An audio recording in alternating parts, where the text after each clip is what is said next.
वृक्ष के नीचे महामृत्युंजय मंत्र का जाप जो शुक्रवार की शुक्रवार घी का दिया लगा कर करता है, उसके रोग बाबा देवाधिदेव महादेव समाप्त करते चले जाते हैं। ये संजीवनी मंत्र शुक्रवार के दिन भगवान शंकर को शुक्र को दिया था, इसलिए उसकी प्रधान। आपको मालूम पड़ गया कि शरीर में मुझे ये रोग हो गया है, मुझे शुगर हो गया है, मुझे बीपी हो गया है, मेरा ब्लड प्रेशर ऊंचा नीचा रह रहा है, कोई भयंकर रोग, मेरे रिश्तेदार को कोई कैंसर जैसा रोग हो गया, किसी को कोई थायराइड हो गया, किसी को कोई किडनी और लीवर में सूजन हो गई, किसी को कहीं किडनी और लीवर में तकलीफ हो गई। तो शिव महापुराण की कथा कहती है, नवग्रह शिव महापुराण की कथा कहती है कि बेलपत्री के वृक्ष के नीचे महामृत्युंजय मंत्र का जाप जो शुक्रवार की शुक्रवार घी का दिया लगा कर करता है, उसके रोग बाबा देवाधिदेव महादेव समाप्त करते चले जाते हैं। ये संजीवनी मंत्र शुक्रवार के दिन भगवान शंकर को शुक्र को दिया था, इसलिए उस मंत्र में जल और दूध ले लीजिए शुक्रवार का दिन। तो कहोगे गुरुजी ये कथा कहां से निकाल के लाए हो? तो विष्णु पुराण में से आप उसको स्मरण कर सकते हो। काय में से? विष्णु पुराण में से। एक पात्र में देसी गाय का दूध, जल उसमें रखकर, और आपके अगर लड्डू गोपाल हो, यदि आपके घर में ठाकुर जी हो, लड्डू गोपाल हो, विष्णु जी का कोई स्वरूप हो, श्री हरि का कोई स्वरूप हो, तो उस पर शुक्रवार के दिन आप संध्या के समय पर दुर्वा डालकर उस दुर्वा से अगर लक्ष्मी जी के नामों का 108 बार उच्चारण कर कर घी का दिया लगाकर कैसर के चावल साथ में रखकर केवल उस जल का और दूध का मात्र छींटा देते हो, तो उसके घर में कभी लक्ष्मी की कमी नहीं आ सकती, संपदा बढ़ती चली जाती है। 108 बार लक्ष्मी के नाम का मात्र उच्चारण कर लेने पर भगवान विष्णु के चरणारविंद पर, भगवान विष्णु के चरणों पर केवल उस दुर्वा का, जल का, दूध का सिंचन कर देने से भी लक्ष्मी की वृद्धि होती। शिव उनके मंदिर में आने वाले को तुरंत दे देता, जल चढ़ाने वाले को 3 चीजें तुरंत मिल जाती। आप नहीं भी मांगे, आप यदि नहीं भी मांगेंगे तो भी वो 3 चीजें मिल जाती। पहले नंबर पर है शांति, दूसरे नंबर पर है दिशा, और तीसरे नंबर पर है सफलता। शांति, और बहुत जरूरी है मन की शांति। आप जब मन से भगवान देवाधिदेव महादेव के मंत्र का उच्चारण करते हैं, आप जब मन से भगवान शंकर के नाम का उच्चारण करते हैं, तब हृदय की शांति अपने आप आती है। इसलिए एक बार दिल से सब लोग पुकारेंगे, श्री शिवाय नमस्तुभ्यं, श्री शिवाय नमस्तुभ्यं। पति पत्नी में आपस में झगड़ा हो रहा हो, बहुत क्लेश रहता हो, बहुत ज्यादा, दोनों एक दूसरे का मुंह देखना पसंद ना करते, दोनों एक दूसरे के सामने ना आए, इतना क्रोध जिस पति पत्नी के आपस में रहता हो, अगर पत्नी एक सिंदूरा अगर शंकर जी के मंदिर से पार्वती जी को टच कर कर, पार्वती जी का स्पर्श कराकर सिंदूर उसमें भरकर उस सिंदूरे को अगर अपनी अलमारी में रख लेती है, जहां तैयार होती है उस अलमारी में रख ले, और भले वो मांग में लगा रही कि ना लगा रही, थोड़ा बहुत भी लगाया तो ठीक है, ना लगाए तो अलमारी में अगर रख भी ले, 20-22 दिन के अंदर हमको पत्र लिखकर बताना कि उसकी लड़ाई झगड़ा कम हुआ कि नहीं हुआ, उसका आपस में मेल बढ़ा कि नहीं। तो एक प्रैक्टिकल करके देखना कि सियोर वाला महाराज में झूठ तो बोल के नहीं चले। अगर छोटा सा शंकर जी का शिवलिंग है, छोटा सा शंकर भगवान का शिवलिंग है, या आपके घर में कुबरेश्वर धाम का कंकर है, और आपके घर में यदि शंकर भगवान का शिवलिंग है, या सीहोर का रुद्राक्ष हो, या शंकर भगवान का शिवलिंग हो, या कंकर शंकर हो, तो निवेदन है जहां पर भी शिवलिंग आपके घर में विराजमान है, अगर छोटी सी कटोरी में एक बेलपत्र को आप नीचे रखिए, छोटी सी कटोरी उस बेलपत्र के ऊपर रखकर उसमें थोड़ा सा मधु, शहद शंकर भगवान की साक्षी में शिव जी के सामने अगर शुक्रवार की शुक्रवार रखना प्रारंभ कर दो, धीरे धीरे संपदा की वृद्धि अपने आप होना। आपको पहले भी कथा में कहा, इंद्रदेव ने यह बात सामने रखी थी ब्रह्मा जी से कि ब्रह्मदेव भगवान शंकर से कहो कम से कम सीधे बैठ जाए। भगवान बोले हम नहीं बैठेंगे सीधे। तो पूछा क्यों? कि हमारा कोई बाप नहीं, हमारा कोई भाई नहीं, बारात कैसे देखेंगे? आगे से नंदी देखेगा, पीछे से हम देखेंगे। इसलिए नंदी पर उल्टे बैठे थे, शादी करने जा रहे थे, बिल्कुल उल्टे। सबसे अच्छी दिशा कौन सी होती है? 4 दिशा हैं, पूर्व, पश्चिम, उत्तर, दक्षिण। सबसे अच्छी दिशा कौन सी है? पूरब और पश्चिम को लोग मानते हैं। पूजन करने बैठते हैं तो कहां बैठते हैं? पूरब और पश्चिम में, ठीक है। पर शंकर उल्टे हैं, शिव उल्टे बैठे, इसलिए शिव आराधना कहां होती है? शंकर जी का जो जलाधारी है वो कहां है? उत्तर की ओर, उत्तर की ओर जलाधारी। शिव के भगत शंकर का पूजन करने बैठते हैं तो कहां बैठते हैं? दक्षिण की ओर। दक्षिण में भगत बैठता है, उत्तर की ओर जलाधारी रहती है। महाराज देखिए कितनी विचित्र लीला है। पंडित जी आपको पूजन करने बिठाएंगे तो कहेंगे पूरा पश्चिम में बैठो, पंडित जी अगर बिठाएंगे तो कहेंगे पूरा पश्चिम में बैठो। पर शंकर का अनुमोदन करने वाला, शिव का स्मरण करने वाला, शंकर की पूजन करने वाला, शंकर को जल चढ़ाने वाला, अगर वो पूरब में बैठकर चढ़ा रहा है, पश्चिम में बैठकर चढ़ा रहा है, उत्तर में बैठकर चढ़ा रहा है, उसका फल मात्र 25% है। और शंकर को अगर दक्षिण में बैठकर उत्तर की ओर मुख कर जल चढ़ा रहा है तो उसका पुण्य 1000% है महाराज। उसका पुण्य आनंद में प्राप्त हो जाता है, उसको कम नहीं हो सकता, वो बढ़ता है, उसमें कमता नहीं रहती। एक प्रैक्टिकल करके देखना, छोटा सा प्रैक्टिकल, छोटा सा है। मान लो किसी व्यक्ति को बहुत तेज बुखार आ रहा है, ठीक है, बहुत तेज बुखार है, कोई बच्चा है, कोई बड़ा है, और उसको बहुत तेज बुखार आ रहा है, बहुत तेज। अब आज के जमाने में बुखार कोरोना के चक्कर में भी है, वो भी ध्यान रखना हो। पर मान लो किसी व्यक्ति को बुखार बहुत तेज आ रहा है और बच्चा तप भी बहुत रहा है, एक लोटा पानी महाराज लेकर जाइए, उल्टे हाथ में उस कलश को रखिएगा, सीधे हाथ से उस कलश के ऊपर हाथ रखकर लेकर ऐसे कैसे ही मंदिर में चले जाओ शंकर जी के। दक्षिण की ओर खड़े हो, उत्तर की ओर मुख करो, एक पात्र भी लेकर जाओ, उस पात्र को जहां से पानी गिरता है वहां रख दीजिए और उस पानी को शंकर जी को चढ़ा दीजिए। उस पानी को लेकर जाओ, एक बाल्टी में डाल दो, दूसरा पानी उसमें भर लो, जिस व्यक्ति को बुखार आ रहा है उसको स्नान करा दो। 15 से 20 मिनट के बाद में, 20 मिनट भी जान दो, अगर आपको लगता है कि शरीर ठंडा हो गया, और आधे घंटे बाद उसको फिर आप टेम्परेचर नापेंगे, बुखार धीरे धीरे समाप्ति की ओर आ जाएगा, बुखार टिकेगा नहीं उसके शरीर। एक बार लोहे से कहा, सोना लोहे से बोलता है, लोहा तू भी धातु मैं भी धातु, मैं सोना तू लोहा, तू भी धातु मैं भी धातु, मुझे भी अग्नि में तपाया जाता है, तुझे भी अग्नि में तपाया जाता है। सोना कहता है मुझे भी तपाकर कुछ बनाया जाता है, तुझे भी तपाकर कुछ बनाया जाता है। सोना लोहे से कहता है कि मुझे भी अग्नि में तपाया गया, तुझे भी अग्नि में तपाया गया, मैं भी धातु तू भी धातु, तुझे भी तपाया मुझे भी तपाया, तुझे भी कूटा मुझे भी कूटा।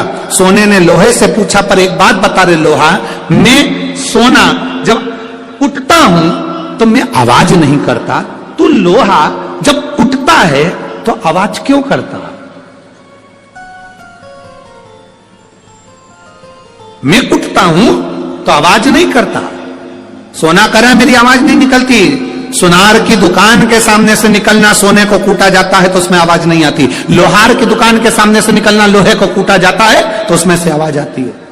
सोने ने लोहे से पूछा कि मैं धातु तू धातु, मैं पीला तू काला, मुझे भी तपाया तुझे भी तपाया, अग्नि में मुझे भी डाला तुझे भी डाला, मुझे भी कूटा तुझे भी कूटा, मैं कुटा आवाज नहीं आई, पर लोहा तू कुटा तुझ में आवाज क्यों आई? तब लोहे ने कहा, सुन सोने, तुझे जो मार रहा है वो लोहे का हथौड़ा है, मुझे जो मार रहा है वो लोहे का हथौड़ा है। सोने तुझे लोहे का हथौड़ा मार रहा है ना, इसलिए तू चिल्ला नहीं रहा। मैं लोहा, और जब मुझे लोहे का हथौड़ा मारता है ना तो चीख रहा हूं। अपना अपने को चोट देता है तब चीख तो निकलती ही है। सोने का हथौड़ा अगर सोने को मारता तो चिल्लाता, लोहे का हथौड़ा लोहे को मारता है तो चीखता है। अपना अपने को गाली देता है, अपना अपनों को अपशब्द कहता है, अपना अपने को ताना देता है तो चीख निकलती है, बद्दुआ निकलती है, अपशब्द निकलते हैं। दूसरा, सोने को लोहा मारेगा तो सोने को कोई फर्क नहीं पड़ता, दूसरा गाली देगा चल जाएगा, दूसरा अपशब्द कहेगा चल जाएगा, दूसरा ताने देगा चल जाएगा, पर कोई अपना अपने को अपशब्द कहे, अपना अपने को ताने दे, अपना अपने को आड़ा टेढ़ा कहे, ये नहीं चलता।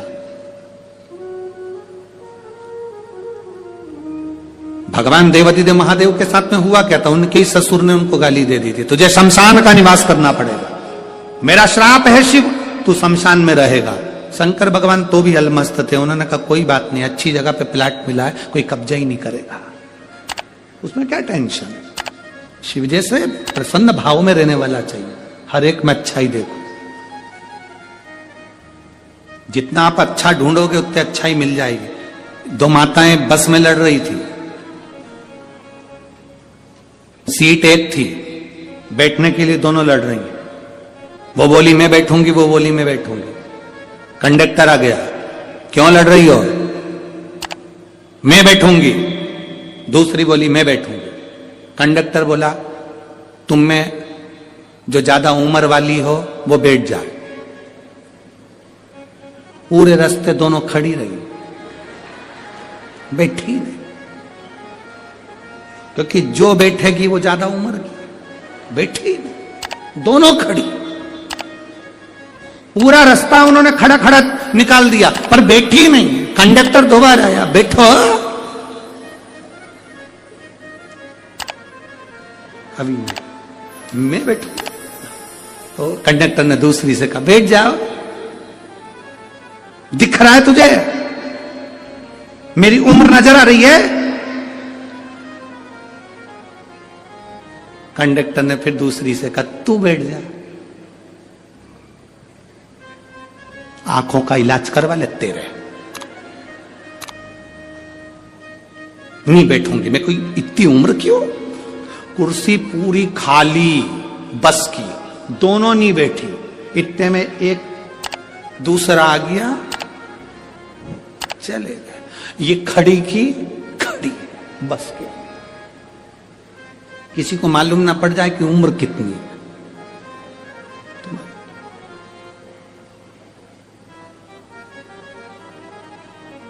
शिव जी को गाली देने वाला कोई दूसरा नहीं था, भगवान शंकर को गाली देने वाले उनके ससुर ही थे। तुम्हारे ऊपर उंगली उठाने वाला कोई दूसरा नहीं होगा, तुम्हारे अपने ही होंगे।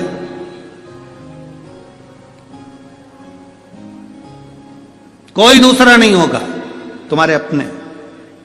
वो लोग चिल्लाते ना, भैया जी संघर्ष करो हम तुम्हारे, अरे जम के तो बोलो, हम तुम्हारे साथ हैं, भैया जी संघर्ष करो हम तुम्हारे साथ हैं। अब इतनी तेज चिल्ला के करे संघर्ष करो हम तुम्हारे साथ हैं, अगर तुम साथ होते तो संघर्ष की जरूरत ही क्या पड़ती,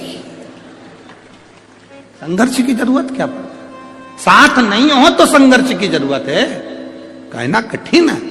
शंकर भगवान को गाली देने वाला कोई दूसरा नहीं था, शिव जी को अपशब्द कहने वाला कोई दूसरा नहीं था, शंकर भगवान को आड़ा टेढ़ा कहने वाला कोई दूसरा नहीं था, स्वयं देवादिदेव महादेव को अपशब्द कहे उनके ससुर ने कहे, ए शिव मेरा श्राप है, तू शमशान में निवास कर। 5 स्थान शिव जी को चढ़े हुए जल को लगाने का। पहला स्थान बोलिए, जम के बोलो जरा, नेत्र। दूसरा स्थान कर्ण, तीसरा स्थान मस्तिष्क, चौथा स्थान कंठ और 5वां स्थान अपना हृदय।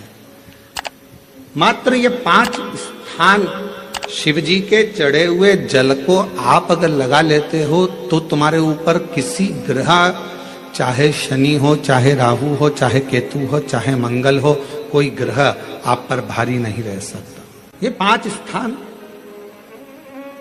मेरे देवादिदेव महादेव की अविरल भक्ति के लिए, निर्मल शुद्धि के लिए है। नेत्रों पर जल लगाने से मतलब है कि जब भी मैं दर्शन करूं तो मेरे देवादिदेव महादेव का करूं।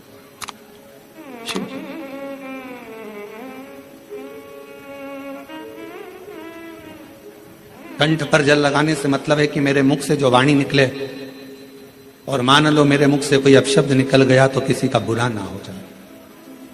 कर्णों से जल लगाने से मतलब है कि मेरे कानों के माध्यम से जो शब्द मेरे अंदर जाएं वो मेरे जीवन का कल्याण करें।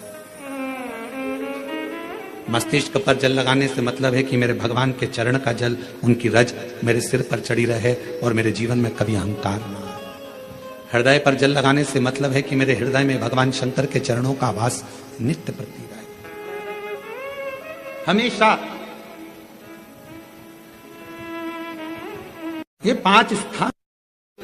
जिस लड़की को, जिस लड़के को मंगल है,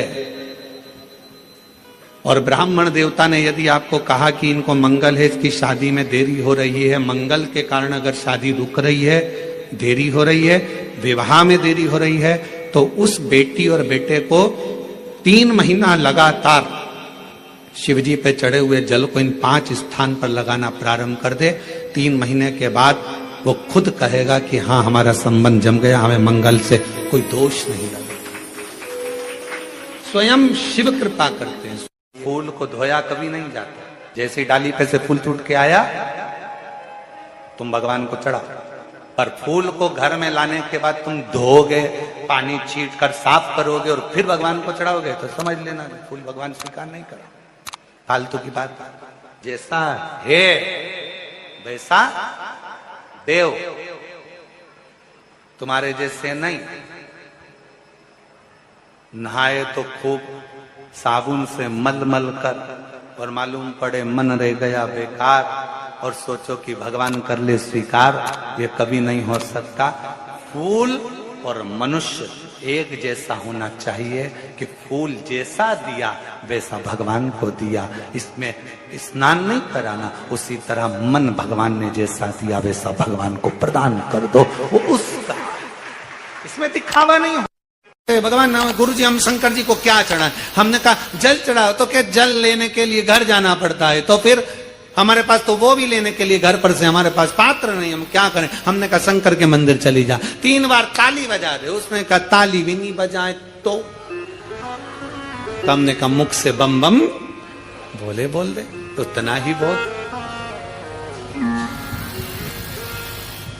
वो भी ना बने तो मुस्कुराकर शिव को निहार लो,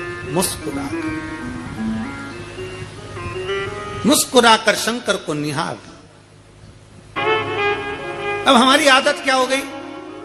मार्केट में सीताफल बिक रहा है, मार्केट में गन्ना बिक रहा है, मार्केट में बहुत सारी पूजन की सामग्री बिक रही है। हमारे मन में आया, हमने किसी को खरीदते हुए देखा था सीताफल, मतलब लक्ष्मी जी को सीताफल भी चढ़ाना चाहिए। हमने उसको खरीदते हुए गन्ना देखा, मतलब गन्ना भी चढ़ाना चाहिए। लक्ष्मी जी को मैंने खरीदते हुए ये देखा, मतलब ये भी चढ़ाना चाहिए। लक्ष्मी जी को मैंने चढ़ाते हुए लोगों से सोने के सिक्के देखे, मतलब ये भी चढ़ाना चाहिए। मैंने लक्ष्मी जी को चढ़ाते हुए चांदी के सिक्के देखे, मतलब ये भी चढ़ाना चाहिए। मैंने लक्ष्मी जी को चढ़ाने के लिए ये देखा, वो भी चढ़ाना चाहिए।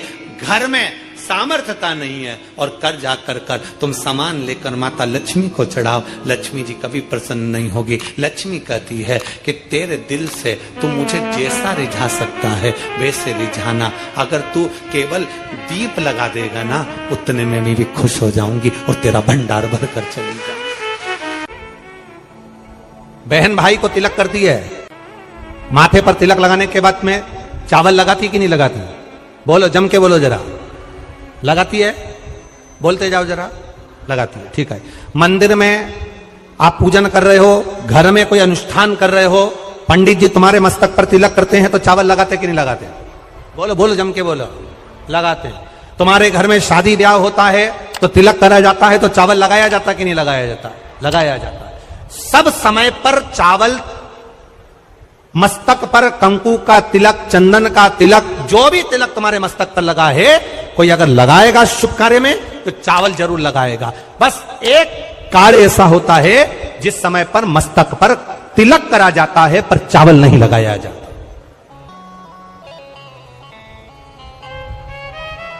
एक समय ऐसा होता है जिस समय तिलक करा जाता है पर चावल नहीं लगाया जाता।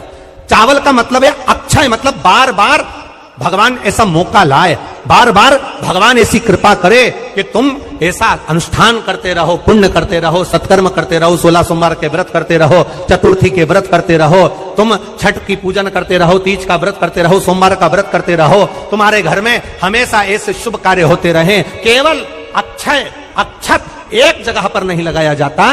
कब नहीं लगाते अक्षत को? मस्तक पर तिलक करते समय अक्षत कब नहीं लगाया जाता? केवल एक समय पर। कब? जब घर में कोई शांत हो जाता है, और शांत होने के बाद जब मस्तक पर पगड़ी का क्रम होता है, उस पगड़ी के क्रम पर तिलक तो लगाया जाता है पर चावल नहीं लगाया जाता। भगवान से प्रार्थना करते हैं ये बार बार मौका मत देना, जो हो गया उसको समाप्त, ऐसा मौका बार बार ना दीजिएगा। हाँ, पगड़ी पर से उठ गए, अच्छा काम करने के लिए मंदिर जा रहे हो, स्थान छोड़ने के बाद अब तिलक लगाओ और उसमें चावल ढेर सारा लगाओ, कोई मना नहीं। पर अक्षय, उस अक्षत की महत्वता को समझना कि उसको बारंबार प्राप्ति ना हो, ऐसे कार्य की प्राप्ति ना हो, अच्छे कार्य की प्राप्ति, श्रेष्ठ कार्य की प्राप्ति, शुभ कार्य की प्राप्ति। अगर मौका मिले तो एक बार भविष्य पुराण, और एक बार मौका मिले तो कुर्म पुराण, और एक बार मौका मिल जाए तो नंदी पुराण। ये 3 पुराणों का स्मरण करना, इसमें आपको अक्षत की महत्वता प्राप्त हो। भविष्य पुराण, कुर्म पुराण और नंदी पुराण, इन 3 पुराणों में आपको अक्षत की महत्वता प्राप्त होगी कि चावल की महत्वता क्या है। एक चावल का दाना जब अशोक सुंदरी वाली जगह पर चढ़ाया जाता है, एक चावल का दाना अशोक सुंदरी वाली जगह पर चढ़ाया जाता ना हो, ये बेलपत्र जो होता है, इस बेलपत्र पर कभी कभी आपने देखा होगा कि कई लोग बीच वाले पत्ते पर चंदन लगा देते हैं। ये जो बीच का पत्ता होता है, इस पर लोग चंदन लगा देते हैं। शिव महापुराण की कथा कहती है, अगर भूलवश भी, अनायास, आपके पास बेलपत्र भी नहीं है, शिव जी का चढ़ा हुआ बेलपत्र भी अगर आपने उठा लिया और उठाकर उस बीच वाले पत्ते पर एक चावल का दाना रखकर भी आप भगवान भोलेनाथ को समर्पित कर रहे हो, तो यह समझ लेना कि तुमने महीना, 2 महीना, 4 महीना, 6 महीना, 8 महीने में, हम तो हमेशा कहते आए हैं, आज फिर कर रहे हैं, 1 महीना पूरा हो जाए जल चढ़ाते, 2 महीना पूरा हो जाए जल चढ़ाते, 3 महीना पूरा हो जाए, 4 महीने पूरे हो गए, 6 महीने पूरे हो गए, या आपका साल भर पूरा हो गया, प्रयास करा करो एक बीच वाले पत्ते पर एक चावल का दाना रखकर शिव जी को समर्पित करना। क्यों? जो तुमने पूर्व में जल चढ़ाया है वो चावल का दाना अक्षय, उसको अक्षत माना जाता है, अक्षय माना जाता है। मतलब तुमने अभी तक जो जल समर्पित करा है वो कभी समाप्त तो नहीं हो सकता, उसका पुण्य तुम्हारे खाते में चले गया, अब तुम उसको किसी को भी प्रदान कर सकते। जब व्यक्ति के मन में अहंकार आ जाता है, जब व्यक्ति के मन में अभिमत्ता आ जाती है, थोड़ा सा अभिमान आ जाता है, तो वो भगवान से दूर हो जाता है। 3 चीजें भगवान से दूर कर देती है। पहले नंबर पर व्यक्ति के भीतर का अहंकार, दूसरे नंबर का हमारे भीतर की ज्यादा कामना,